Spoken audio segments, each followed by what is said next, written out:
सभी विद्यार्थियों का स्वागत है। आज मैं आप लोगों को झारखंड बोर्ड वर्ग अष्टम क्लास 8 का मैथ बुक से पाठ 9 का प्रश्नावली 9.2 बताने जा रहा हूँ। तो प्रश्नावली 9.2 में जो प्रश्न है वो 3 चीज़ों से संबंधित है। पहला है वृद्धि एवं ह्रास प्रतिशत से संबंधित, फिर बट्टा लाभ हानि अंकित मूल्य से संबंधित है, और अंत में है वस्तु एवं सेवा कर जो वैट पहले था अब जीएसटी, इस पे भी प्रश्न है, लेकिन अब गुड्स एंड सर्विस टैक्स से संबंधित है। इससे पहले अगर आप लोगों ने मेरा चैनल सब्सक्राइब नहीं किया है तो चैनल सब्सक्राइब कर लीजिए और पर्सनलाइज्ड कर लीजिए, ताकि हमारा जो भी नया वीडियो अपलोड हो वो आप तक आसानी से पहुंच जाए। तो पहला हम लोग पढ़ते हैं वृद्धि एवं ह्रास प्रतिशत। क्या है वृद्धि? वृद्धि माने होता है बढ़ना। वृद्धि प्रतिशत हम लोग पढ़ रहे हैं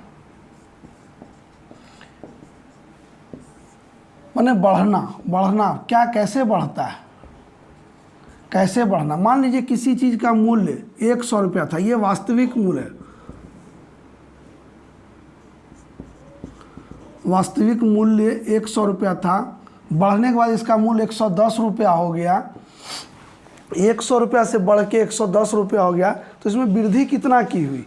इसमें वृद्धि जो हुई वो 10 रुपया का हुआ। मूल्य में वृद्धि जो हुआ, मूल्य में वृद्धि जो हुआ वो 10 रुपया का हुआ। तो प्रतिशत वृद्धि कैसे निकलेगा?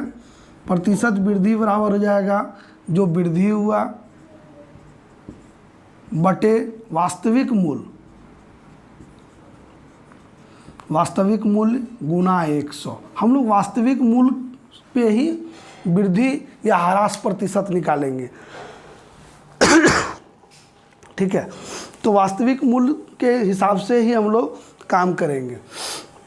तो वृद्धि प्रतिशत समझ में अगर आ गया तो जस्ट इसी का उल्टा है ह्रास। ह्रास में क्या होगा कि मूल्य जो वास्तविक मूल्य से बाद का जो मूल्य होगा वो घट जाएगा, और मूल्य में वृद्धि के जगह हम लोग मूल्य में ह्रास या कमी निकालेंगे, फिर वृद्धि प्रतिशत के जगह ह्रास प्रतिशत हो जाएगा, और वो जो होगा वो ह्रास ये वृद्धि प्रतिशत का सूत्र हो जाएगा। वृद्धि प्रतिशत बराबर हो जाएगा वृद्धि बटे वास्तविक मूल्य गुना 100। दूसरा में है ह्रास प्रतिशत बराबर मूल्य में कमी या जो कमी ह्रास हुआ, जितना दाम घटा, बटे वास्तविक मूल्य गुना 100। तो इस दो सूत्र पे आपका प्रश्नावली 9.2 में जो प्रथम 4 प्रश्न है वो वृद्धि एवं ह्रास से संबंधित है। तो पहले हम लोग उस 4 प्रश्न को देखते हैं, फिर आगे का सवाल के लिए बट्टा हम पढ़ाएंगे। तो पहला प्रश्न है, सविता की मासिक आय 6,500 थी, उसकी आय में 5% की वृद्धि हुई। मासिक आय में कुल कितनी वृद्धि हुई? पहला बोल रहा है। दूसरा में बोल रहा है वृद्धि के बाद उसकी आय ज्ञात कीजिए। तो क्या क्या दिया हुआ है? दिया है आपको मासिक आय दिया है हम लिखिएगा सविता की मासिक आय, सविता की मासिक आय बराबर दिया हुआ है 6500 रुपया। प्रतिशत वृद्धि दी हुई है, प्रतिशत वृद्धि दिया हुआ है 5%। तो पहला तो बोल रहा है मासिक आय में कुल कितनी वृद्धि हुई, इतनी निकल जाएगा। इसलिए मासिक आय में वृद्धि बराबर हो जाएगा मासिक आय गुना प्रतिशत वृद्धि, यानी कि 6500 रुपया का 5% जो होगा वो वृद्धि होगा। तो 5×5 = 25 के 5 हाथ में 2, 5×6 = 30, 2 = 32, 325 रुपया का वृद्धि हुआ मासिक अब उसके बाद है वृद्धि के बाद उसकी आय ज्ञात कीजिए। तो दूसरा प्रश्न है वृद्धि के बाद उसकी आय। तो क्या वृद्धि के बाद उसकी आय? 6500 रुपया उनका था मासिक आय, उसमें 325 रुपया जोड़ दीजिए। तो 6500 रुपया प्लस 325 रुपया, तो ये हो जाएगा 5, 2, 8, 6, यानी 6825 रुपया उनका मासिक आय हो जाएगा। वृद्धि के बाद का जो होगा 6825 रुपया। दूसरा प्रश्न है एक शहर की जनसंख्या 10,000 है, 10,000 जनसंख्या, यदि इसमें 2% वार्षिक ह्रास हुई तो 1 वर्ष बाद शहर की जनसंख्या ज्ञात कीजिए। यानी अगर 10,000 है, 2% घट रहा है, तो उस घटने के बाद उसका 1 साल के बाद क्या जनसंख्या हो, तो कम हो जाएगा, 10,000 से कम। तो यहाँ लिखेंगे दिया है जनसंख्या 10,000, प्रतिशत ह्रास बराबर 2%, इसलिए जनसंख्या में ह्रास निकाल लीजिए। ह्रास बराबर हो जाएगा 10,000 का 2%, यानी 10,000 का हमने गुना 2/100, कितना आएगा? 200 व्यक्ति कम हुआ, इसलिए 1 वर्ष के बाद जनसंख्या जो होगा, 1 वर्ष के बाद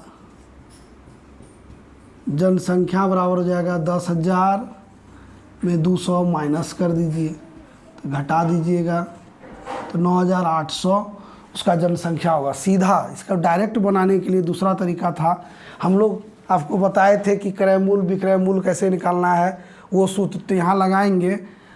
बाद का माने वास्तविक जनसंख्या ये था, तो बाद का संख्या ये मान लीजिए क्रय मूल्य है, तो ये विक्रय मूल्य हो गया। अगर इस पे बनाइएगा तो बाद का जनसंख्या बराबर लिखिए वास्तविक जनसंख्या गुना 100 माइनस प्रतिशत ह्रास बटे 100। अगर इसको लीजिएगा इस तरह से, तो 10,000 100 माइनस 2% बटे, यहाँ ले लीजिए इस तरह से, तो 10,000 गुना 98 बटे 100, सीधा 9800 रुपया। इस तरह से दूसरा सूत्र, ये सूत्र जो है आप बना इस तरह से डायरेक्ट निकाल सकते, सीधी एकदम सीधा तौर पे है। वास्तविक जनसंख्या या वास्तविक जो मान है वो ले लीजिए, गुना 100 माइनस ह्रास प्रतिशत बटे 100, इसको बाद हल कर दीजिए, बन जाएगा। तो ये दोनों तरफ से हम बना सकते हैं। तीसरा प्रश्न फिर हम लिख रहे हैं, प्रश्न संख्या 3 में है एक बगीचे में कुल खड़े वृक्षों की संख्या 40 थी, आंधी के कारण 10 वृक्ष उखड़ गए, वृक्षों की संख्या में कितने प्रतिशत की कमी हुई, ये बताना। कुल वृक्ष था 40, 10 वृक्ष उखड़ गया, तो अब बताना कितना प्रतिशत कमी हुआ। तो हम लोग को दिया है कुल वृक्षों की संख्या बराबर 40, उसके बाद आंधी में उखड़े वृक्ष की संख्या, उखड़े वृक्षों की संख्या 10, यानी ये 10 वृक्ष की कमी हुई, पैर उखड़ गई तो इसी का कमी हुआ, इसलिए वृक्षों की संख्या में प्रतिशत कमी बराबर हो जाएगा वृक्ष का संख्या जो घटा, कुल वृक्ष गुना 100, ये इससे कट जाएगा 4 से 25 बार में, यानी 25% का कमी हुआ वृक्ष में। अगला प्रश्न संख्या 4 जो है, कहता श्रमिकों की मजदूरी में 5% वृद्धि होती है, यदि उसका बढ़ा हुआ कुल मजदूरी 210 है तो प्रारंभिक मजदूरी ज्ञात कीजिए। तो आपको दिया हुआ है प्रतिशत वृद्धि दिया हुआ है, मजदूरी में प्रतिशत वृद्धि जो है 5% है, बढ़ा हुआ मजदूरी दिया हुआ है, कुल मजदूरी यानी बढ़ा हुआ मजदूरी दिया हुआ है 210। आपको निकालना है प्रारंभिक मजदूरी क्या होगा, मतलब शुरू का प्रारंभिक यानी वास्तविक प्रारंभिक मजदूरी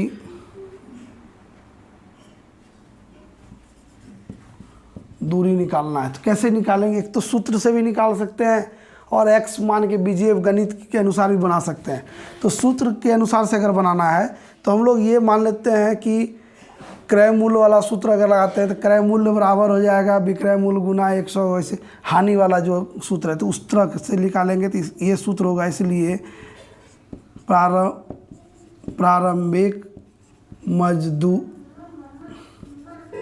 मजदूरी बराबर